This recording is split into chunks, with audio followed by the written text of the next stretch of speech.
Racing fans, check out Sky Online. Access exciting and useful features, including free tips, weightings and early speed. There's the latest odds from all Australian TABs, plus loads more. Log on to www.skychannel.com.au and check it out now. If you don't want to miss a thing, keep your eye out for today's Racing Tonight. At Sky, we're making racing even better with a nightly review of all the day's thoroughbred racing. So if you missed out during the day, you can see it all on today's Racing Tonight on Sky Channel, Australia's complete racing network.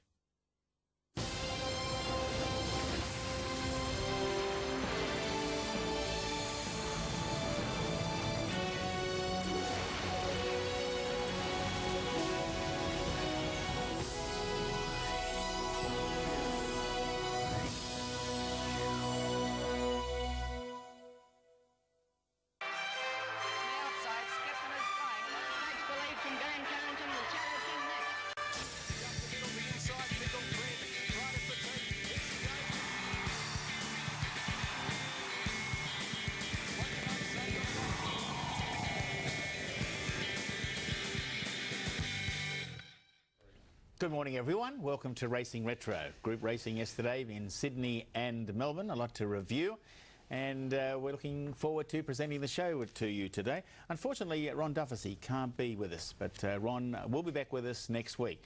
I'm glad to say that though Richard Friedman is back with us. Where's your note?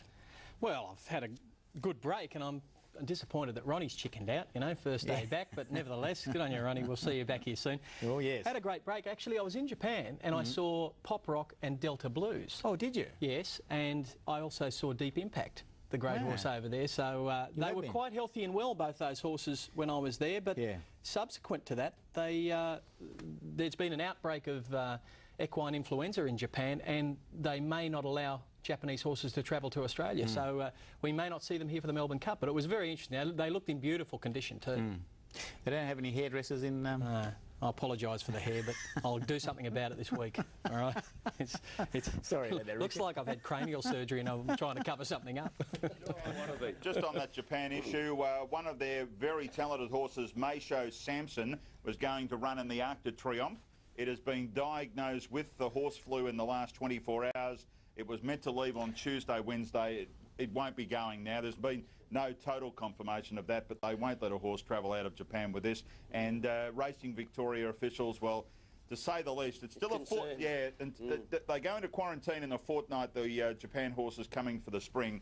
A lot's going to happen this week, though. It's going to may develop into a big story. And I've got another one for you to follow up, Andrew. There has been a bit of a rumour of an outbreak of viral abortion in the Hunter Valley as well, where all our great stallions and broodmares are at the moment, or most of them.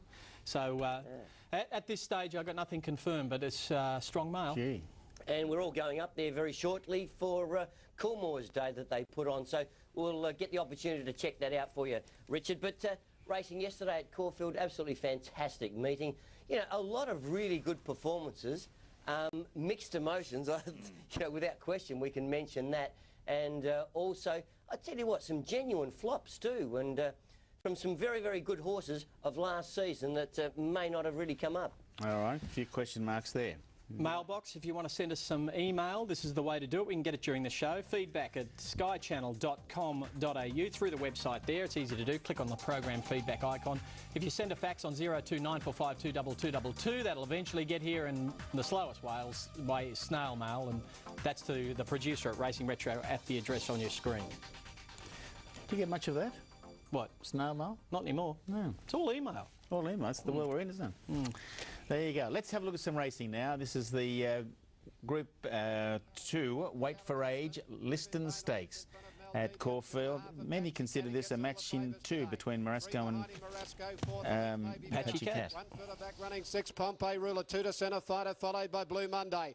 Then Red Lord and Giro Valley last of all. 600 out on the list and coming to the turn. Live in Vain, a length and a half in front. Second, Maldivian, a length further back, Apache Cat. He's easing out 3 deep. 2 to Marasco, given a crack with a whip by Harvey. Maybe better the inside, and then Pompey Ruler into the straight. Live in Vain leads. Here's Apache Cat. Maldivian there in the centre. 2 to Marasco. Then maybe better, and Pompey Ruler. Apache Cat asked to lengthen down now, and he goes to Maldivian. 200 to go. Marasco coming through with a big run. Apache Cat laying out a little in front. Marasco getting to him on the inside. Apache Cat in front, given a soft ride by Rod. Apache Cat, he wins a long head to Marasco. What a spring they're going to have.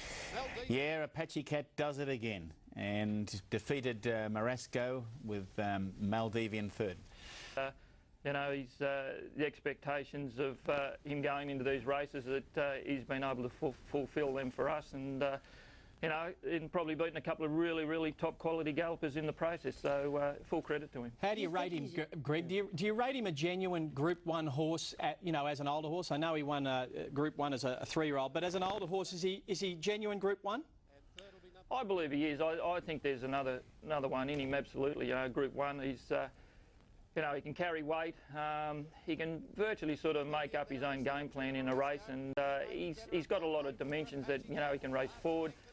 He can take a sit like he did yesterday, you know, if the pace is right, and he handles any sort of ground. So he's very versatile in that regard. Actually, and that's a big plus, being versatile. And, you know, we see a lot of these horses over the years that have little, I suppose, idiosyncrasies. This doesn't possess any. This goes as straight as a gun barrel. A lot of other horses tend to want to lay in, lay out, get back. Hey, he's foolproof. Well, he is bulletproof. I think the only little worry he gives me is in the barriers, and you know, I think it's just him just genuinely wanting to get on with the job. Yeah. Cox Plate, would he go that trip? Look, we've been asked it many times, Richard. You know, it's a question that's probably in racing you never say never, but for him, I think he's at his most competitive best from a mile and under, and you know, and basically, you know, I wouldn't like to sort of break that scope that you know, I believe we should try and keep him to. Some of the runs behind him, Marasco in particular was a very good run. Maldivian battled on well. Pompey Ruler was very good. He ran 4th. 5th was Blue Monday, the stayer, who well behind him. You would have seen their runs, Greg. How did you rate them? Look, I thought Marasco's run was super run. Maldivian, he held on very well. Pompey Ruler, maybe better. I mean, there was, you know, you could take a lot out of the run, and you know, in the direction that a lot of those horses are heading.